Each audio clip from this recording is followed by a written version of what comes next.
Good morning, Ms. Gibbs. Ma'am, you're charged with failure to identify oneself. You're facing up to 6 months in jail and or a $2,000 fine. You've worked out an agreement where they're offering you 60 days in jail with credit for the 23 days that you've done. You need to understand that today you're making a lifetime decision. This case is going on your record. It will be there for the rest of your life. From now on, you're facing a minimum of 30 days in jail for any new cases that you pick up. You understand? You also give up a lot of rights by entering into this agreement. You give up the right to a trial, right to compel witnesses to testify on your behalf, confront and cross-examine your accusers. If you're not a citizen, there are possible immigration consequences. You can be deported, excluded from the country, denied naturalization. You give up the right to appeal.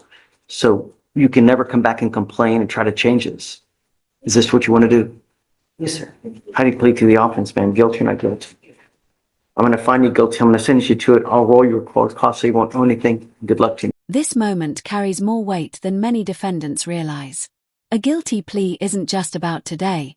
It has lasting consequences. In most cases, it limits your ability to appeal or revisit the decision later. The judge isn't being dramatic here. It's a reminder that the system treats this as a final resolution. That's why the decision is so important. It can shape what happens long after the hearing ends. Courtroom PSA. Plea deals may be quick to resolve, but the consequences can be long-lasting. Thank you. Thanks, Lord. May we please approach? Did we work it out? We got it? Yes, kind of, sort of. Okay. They failed to bring her over this morning, so she's not here. We do it tomorrow.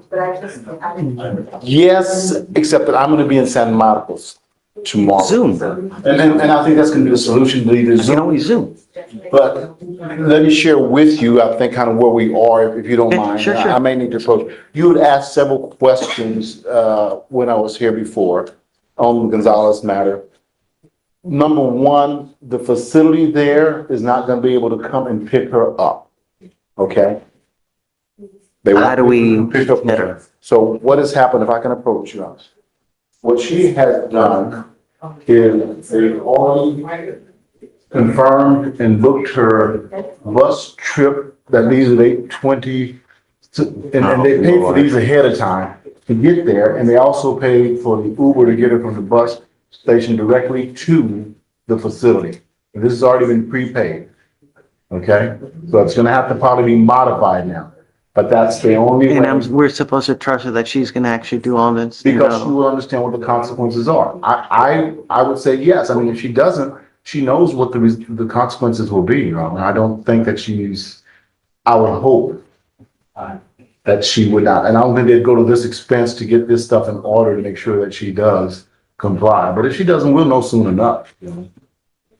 Okay. But these may have to be modified. I think part of what was going on is she wanted to certainly show the court for good faith that she was coaching with. I get it. My only problem is she gets out and she tries to take a detour to go back home, to go say bye to dad, or she's got to go say bye to a friend, and then.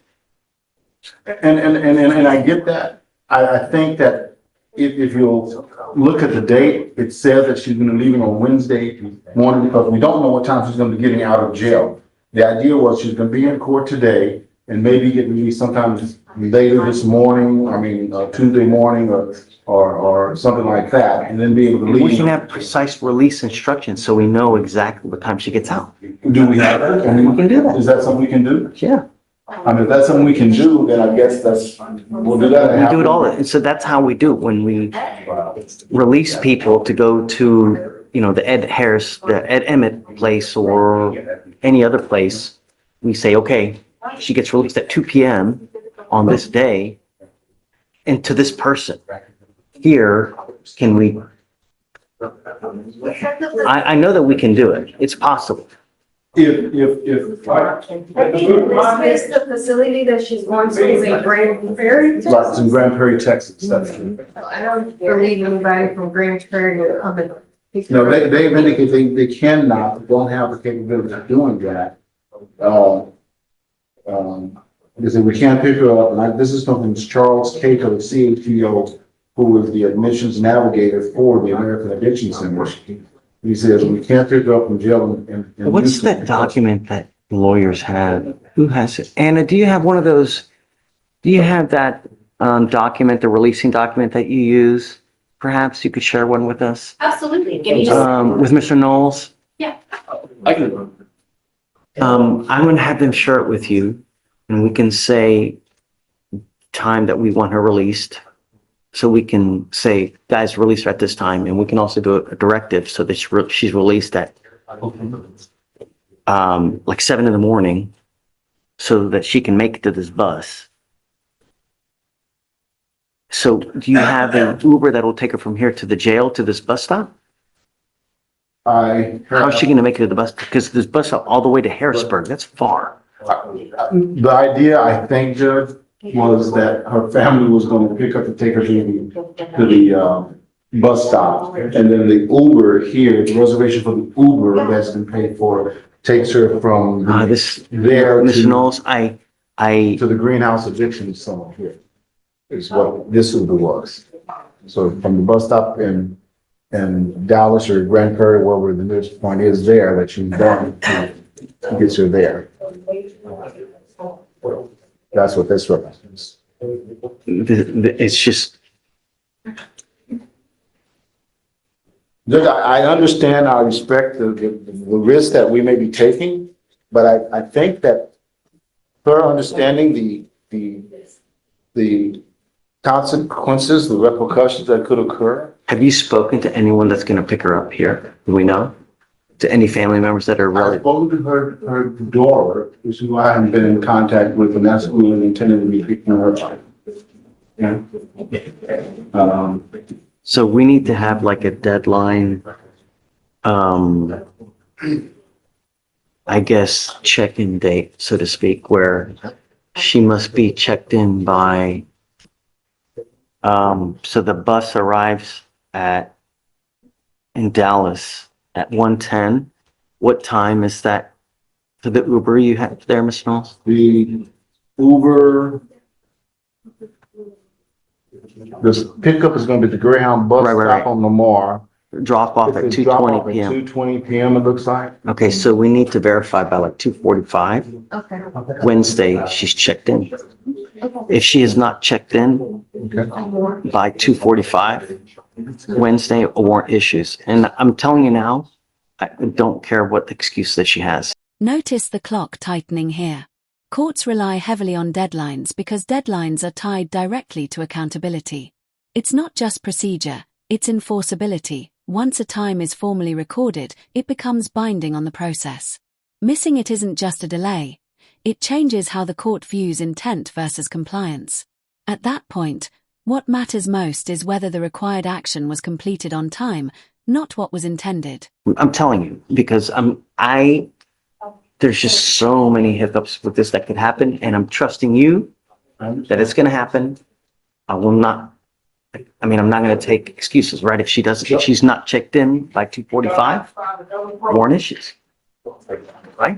Because I have to put some kind of time on it. She'll show up tomorrow here. She'll sign up on modified conditions. Yeah. Okay. Then the modified conditions are gonna have a time specific for her release. Mhm. Okay. Do we know what we're gonna make that time to be? If she's here You tomorrow. tell me, because I'm gonna have you draft the order, because I'll have Anna give you a copy of the order, and then you just draft it in how you want at the time, and then the jail will release her at that time.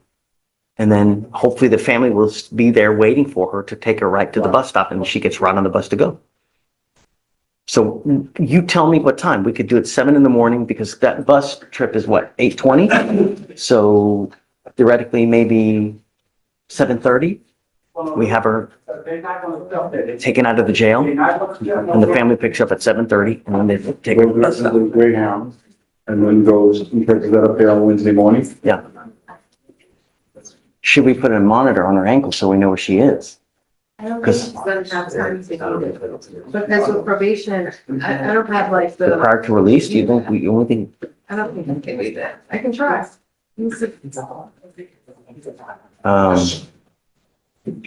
Just a suggestion, do we have her come get the monitor and then she can change the departure No, time. no. You've already got everything ready to go. Just let that be, because that's already in place, ready to go. Let's not fix it if it's not broken, you know? What I want to do is make sure, as much as the court does, that there's some mechanism that's going to control her coming and going, her GPS and all those type of things. I know she's impatient when she gets there, but I want to make sure that we know exactly what's going on with her in terms of the travel from the jail to the facility. And I don't mind. I'm sure they wouldn't mind. Okay, let's modify the departure itinerary to allow her to have that attached. I would feel more I'm comfortable willing to with that. forego it just so that she can meet the schedule. I'm not married to it. Okay. I want her to be checked in by, late Wednesday, and we can verify that she's in there. And then I guess what I'd like is maybe on a weekly basis, we just verify that she's still there, that she hasn't just taken off, because No, Judge, I'm saying no. And again, with all deference to you, I think the order modification should, because the facility will accept orders from the court, just as. okay, so, right. Okay, so let's say she cannot leave. She must complete the entire program. How long is it, do you know? They have a 90, you asked about that, there's a 90-day commitment minimum, but can be extended. Of course, part of that extension is going to be based upon. It needs to be as long as possible, right? As long as possible. I was hoping 180 days, right? Because It can that's be what, extended. Yeah. It can be extended. There is a detailed aftercare program according to Mr. K. no, right, but I went to inpatient for quite a while. And I understand. And then the aftercare, because that's what. And then the aftercare afterwards, but I'm saying the question that you had the other day was regarding do they offer an aftercare? And he responded, yes, we do offer an aftercare, and it's going to be based upon each individual circumstance that dictates what the aftercare is going to be. Let me go back just a little bit, Judge, because Murphy's Law has a way of following me and a lot of folks.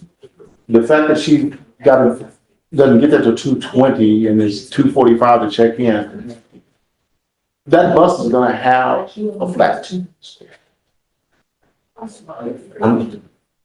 The Uber is gonna have an accident. I don't know what to tell you there, Mr. Knowles, but this is why I'm telling you, I think we should do Santa Maria, because this way we know there's no issues. This is ripe with problems, and I'm telling you, if she says it's now Thursday, she's not checked in because, dang, I had a death in the family, or I had scoliosis, or I had to go to the hospital, or. I'm not asking for that. I'm asking for 3:20 instead of 2:20. Give her an hour, okay? Just if the time that she is supposed to get there is She gets to the facility at 2:20. 2:20 for the Uber, then I mean, If she knows that she has time, she's gonna go do extra things, and that's what I want. She knows. She's lucky that this is even happening. Okay? Judge, and I want. Really? I know the whole reason why you're doing it, and I get that. So that's what we will do. Yeah. All right. 2:45 check-in. All right. Do you want me to necessarily zoom in tomorrow just to get her to modify or change off and sign off on the I conditions? need you to, yeah, because I don't want to talk to her without you being present. Okay. Because I'm gonna explain to her everything, what we transpired here today, so she knows what the expectations are. If you want, leave me your cell phone, and then I can text you Okay. the exact moment that when she comes out, we can do it. No, Whatever time's best for you, you let me know, and then we can set it up for that time. that's fine, then I'll share, If you want to give it to Vic, I'll give Victoria. yeah, and then whatever time you want, we could do it at that time. Okay, sounds good. Thank you so much. Thank you, Mr. Appreciate it. Mr. Perez, you're charged with driving while intoxicated, second offense. You are facing up to a year in jail and/or a $4,000 fine. You have worked out an agreement where they're offering you 90 days in jail with credit for the 58 days that you have done. You need to understand that this charge now will reflect as a conviction on your record. It will be there for the rest of your life. Do you know what happens on your next DWI? Sí.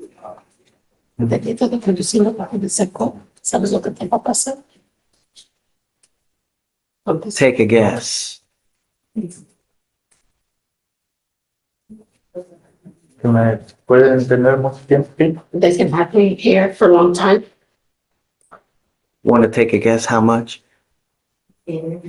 Buena, ¿qué tanto tiempo? Yeah.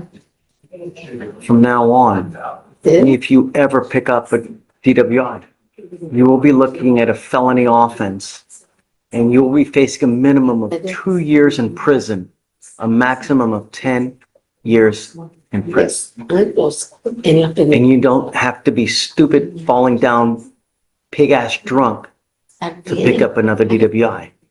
With your record, an officer's going to pull you over.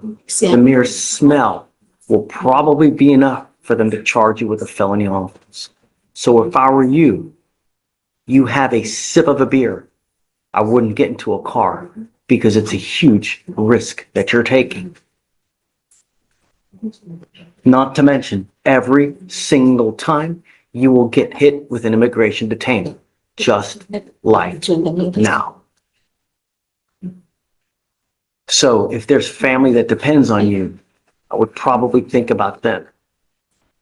The agreement that you worked out is 90 days in jail with credit for the 58 days. You were giving up the right to a trial, right to compel witnesses to testify on your behalf. This is one of the more direct warnings you'll hear in court. A second DWI significantly reduces your margin for error in how the law treats the case and any future conduct. You don't necessarily have to be visibly intoxicated for an arrest or charge to follow. Reasonable suspicion based on observed behavior can be enough to trigger enforcement action and further legal scrutiny. When immigration consequences are also a factor, the stakes become even higher. At that point, it's no longer just about the immediate offense. It can affect a person's long-term ability to remain in the country and their overall legal status. Confront and cross-examine your accusers. If you are not a citizen, there are possible immigration consequences. You can be deported, excluded from the country, denied naturalization under federal law. You also give up the right to appeal. Once you plead guilty, this will go on your record. You can never take it off. Do you understand? Yes. Is this what you want to do? Yes. Sí. Yes. How do you plead to the offense of driving while intoxicated? Second offense, guilty or not guilty? I'm going to find you guilty. I'm going to sentence you to the 90 days in jail, give you credit for the 58 days. I'm going to suspend your license for 1 year. Do not drive until you get a license. No maneje hasta Good luck to you, Jim. That's what I said. Thank you, Judge. Appreciate it. That's what I said.